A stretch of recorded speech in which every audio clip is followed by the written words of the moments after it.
పోసాని కృష్ణమురళి గారి అరెస్టు సమాచారము పనవాల్ సుధాకర్ రెడ్డి గారు ఫోన్ చేసి అనంతపురం పోలీసులు వచ్చి అరెస్ట్ చేశారంట, బెయిల్కి ఏర్పాట్లు చేసుకోవాలి, నేను వస్తున్నాను, వెంటనే మన వాళ్ళ కబురు అందజేయండి అన్నారు.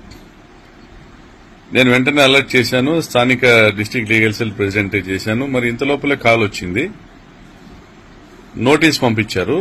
ఆ నోటీస్ చూస్తే పోసాని కృష్ణమురళి గారిని అరెస్ట్ చేయడానికి పోలీసులు ఇచ్చినటువంటి నోటీస్ చూస్తే 27వ తారీఖు అంటే 27/2/2025 సంవత్సరం అంటే రేపటి డేట్ తో నోటీస్ ఇచ్చారు.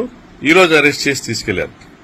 పోసాని కృష్ణమురళి గారు ఎప్పుడూ కూడా ఒక పద్ధతిగా మాట్లాడేవాడు, ప్రభుత్వాన్ని పాలసీ మీద విమర్శించినవాడు తప్ప ఏ రోజు కూడా పద్ధతి దాటి మాట్లాడింది లేదు.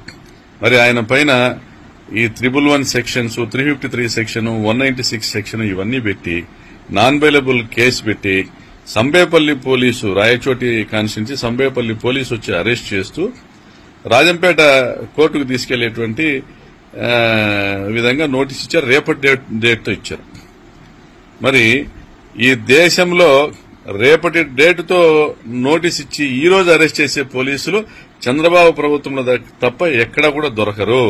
ఇది రెడ్ బుక్ రాజ్యాంగం అమలు చేయడానికి మాత్రమే వీరు ప్రభుత్వాన్ని, ప్రభుత్వ యొక్క అధికారాన్ని ఉపయోగిస్తున్నారు తప్ప ఈ రాష్ట్ర ప్రజలకు వీరి నుండి, చంద్రబాబు నుండి గాని పవన్ కళ్యాణ్ నుండి గాని ఒరిగేదేం లేదు. ఇవాళ పవన్ కళ్యాణ్ అసెంబ్లీలో మాట్లాడుతూ ఒకటే అన్నాడు, ఏ విధంగా అయితే ప్రతిపక్ష పార్టీ నాయకులు ప్రభుత్వంపై విమర్శలు చేస్తారో వారందరినీ కూడా అణచివేసేదానికి మనం ఒక తీర్మానం చేయాలి, సోషల్ మీడియాను కట్టడి చేసేదానికి తీర్మానం చేయాలని అన్నారంటే అసెంబ్లీ సాక్షిగానే పోసాని కృష్ణమురళి అరెస్టుకు కుట్ర జరిగిందని తెలియజేస్తాం.